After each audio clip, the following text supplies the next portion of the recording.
मन अति सुंदर नया एपिसोड। राध्या पूरी रात जागकर यह सोचती रहती है कि आखिर उसके परिवार के साथ ऐसा क्या हुआ जिससे सभी लोग 10 साल पीछे पहुंच गए। तभी उसे स्टोर रूम में एक पुराना संदूक मिलता है जिसमें परिवार की ऐसी तस्वीरें होती हैं जो भविष्य और अतीत दोनों की घटनाओं को एक साथ दिखा रही होती है। राध्या हैरान रह जाती है और प्रथम को सब कुछ बताने की कोशिश करती है, लेकिन प्रथम उसकी बातों को गंभीरता से नहीं लेता। दूसरी तरफ तिया को राध्या की मौजूदगी से जलन होने लगती है और वह परिवार के सामने राध्या को झूठा साबित करने की योजना बनाती है।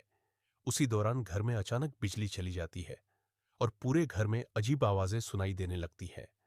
दादी इसे अपशकुन मानती है, जबकि राध्या को यकीन हो जाता है कि यह समय के भम्मर का असर है।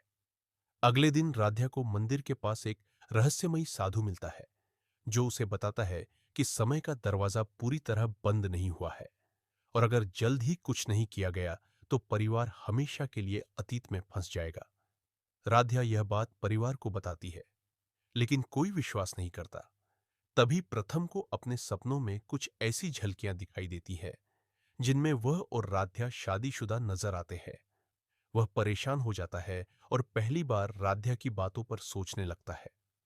उधर घर के एक सदस्य को एक पुराना नक्शा मिलता है जिसमें उस तूफान वाली रात का रहस्य छिपा होता है।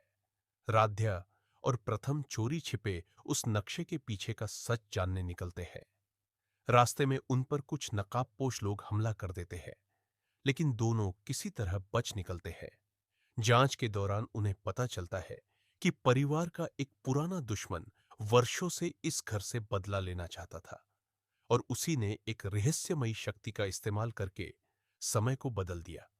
दूसरी ओर तिया को लगता है कि प्रथम उससे दूर होता जा रहा है, इसलिए वह राध्या को घर से निकालने के लिए एक बड़ा झूठ बोल देती है।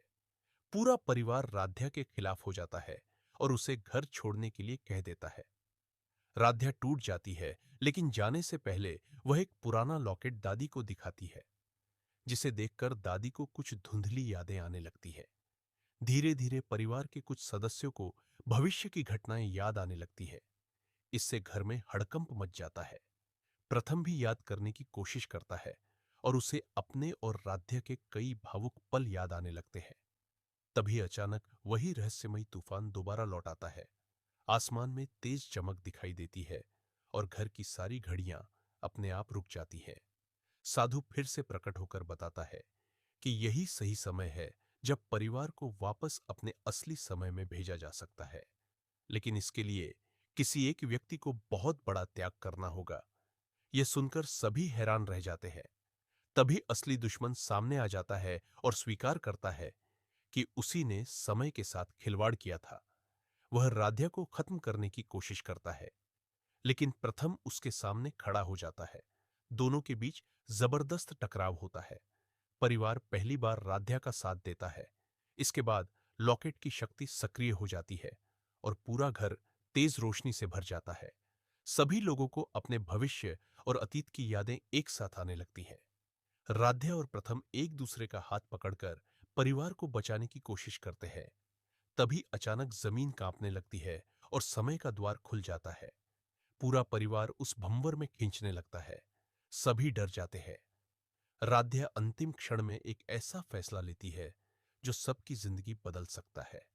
फिर एक तेज चमक होती है और सब कुछ शांत हो जाता है। जब सभी अपनी आंखें खोलते हैं तो वे खुद को अपने असली समय में पाते हैं, लेकिन राध्या कहीं दिखाई नहीं देती।